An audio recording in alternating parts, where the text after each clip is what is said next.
Have you ever witnessed a moment in history that shifted everything? A moment when one person dared to speak the truth, even when it seemed impossible? Well, today, we're diving into one such moment, a battle for accountability that changed the course of American politics.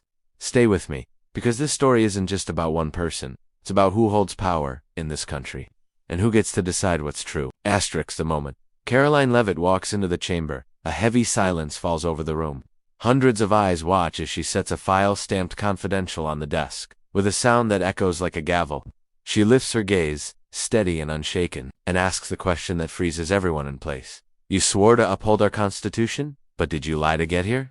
Asterisk for years? Whispers surrounded Ilhan Omar, rumors about her marriage, her immigration records, her silence when real questions arose. But no one dared speak out, until Karoline did. She didn't come with rumors. She came armed with documents, transcripts, and a translated speech from Omar where she declared, "No one will take Somalia's." Asterisk the clip goes viral in minutes.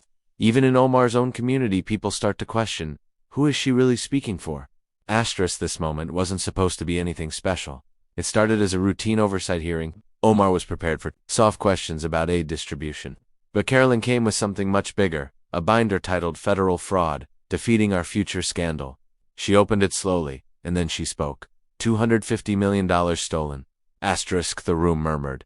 Funds meant to feed children during the pandemic were funneled through shell nonprofits and fake claims restaurants, seating 30 but claiming to feed thousands. She pointed to a screen, showing one small, empty restaurant that had been reimbursed. Millions. Asterisk. Omar shifted uncomfortably in her chair. Karoline continued. Dozens indicted, nearly all linked to Somali-owned shell companies in Minneapolis. The connection to Omar wasn't clear yet, but the tension was palpable. Then Karoline escalated. She clicked a remote, revealing a flip, showing nonprofits linked to indicted operators, donating to political action committees that funneled support into Omar's campaign. Asterisk. The room stiffened. No wire transfers yet. The influence was unmistakable. Karoline pressed on. You say you represent your district, but what happens when fraud happens under your nose, and the people involved are the ones elevating your voice? Asterisk the next moment came as a bombshell. Karoline played the clip. No one will take Somalia's. It was a speech Omar gave in Somalia at a closed-door meeting. The translation had already gone viral, but now Karoline brought it into the official record.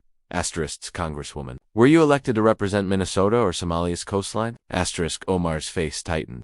She claimed the translation was a distortion, but Karoline didn't back down. Why are your constituents circulating it?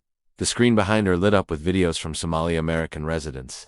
One elderly man said, "She doesn't speak for us anymore." A young mother said, "I voted for her, but I don't recognize her message now." Asterisk Omar clenched her fists. The panic was there, fleeting but noticeable. Karoline paused, letting the silence speak. It's not about where someone came from. It's about who they fight for when they're here. Asterisk the room shifted. The Judiciary Subcommittee chair shifted uncomfortably. This wasn't just a hearing anymore. It had become something historic. Karoline left the binder open. One more page. Visible internal DHS memo. Pending review. Omar knew exactly what that meant. And for the first time, she stayed silent. Asterisk. The media exploded the next morning. Cable networks scrambled, but the headlines were already written. Leavitt versus Omar. Loyalty under fire. Karoline Leavitt drops truth bombs in Capitol showdown. Asterisk Karoline's question. Were you elected to represent Minnesota or Somalia's coastline? Looped on Fox. On MSNBC they tried to dismiss it, but even they were uncertain. CNN held a heated debate, with two commentators storming off live, accusing the network of enabling white nationalist rhetoric by airing Karoline's full clip. The fire was only stoked. Asterisk over 600 voicemails flooded Karoline's office, many from veterans thanking her for standing up for the Constitution. Somali American immigrants called in, thanking her for saying what they couldn't. Flowers arrived, and messages read, "You freed us?" Asterisk Karoline stayed calm. She didn't gloat. She simply said, "Truth doesn't need a parade. It just needs oxygen." Asterisk, and she kept pushing. She presented official immigration records, proof of irregularities in Omar's naturalization paperwork, including a marriage document amended years later. "We're not speculating," she said.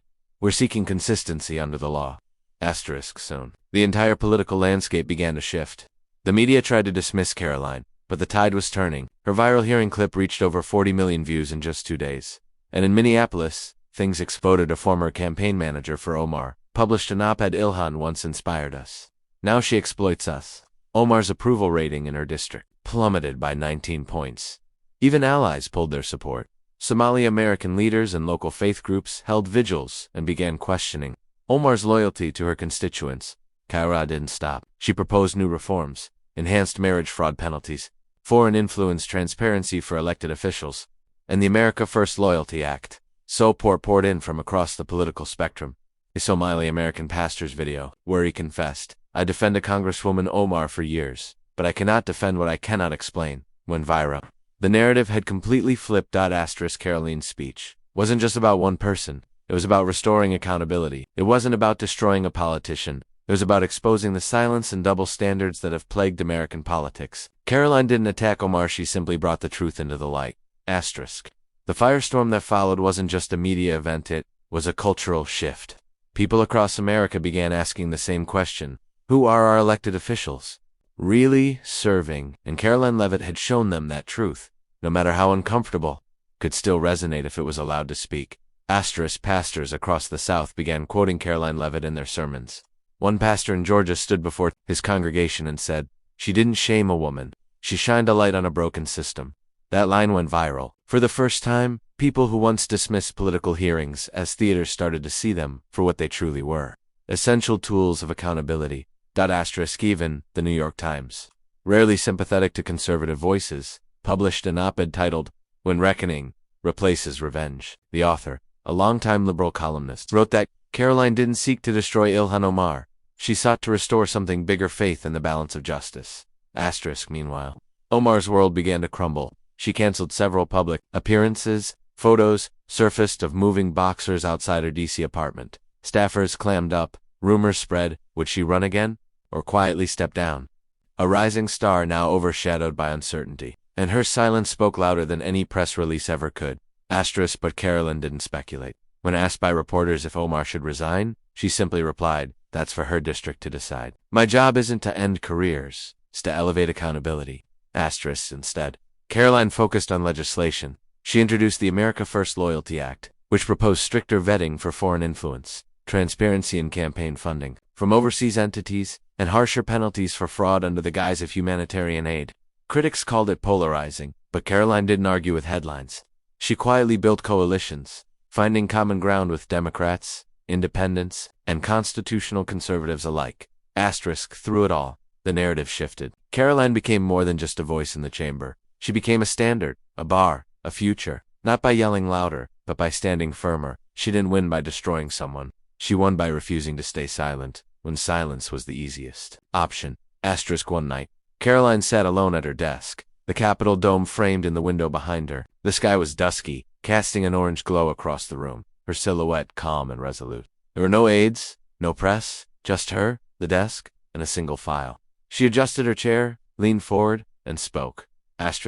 No one enjoys saying hard truths, she began, her voice calm but unwavering.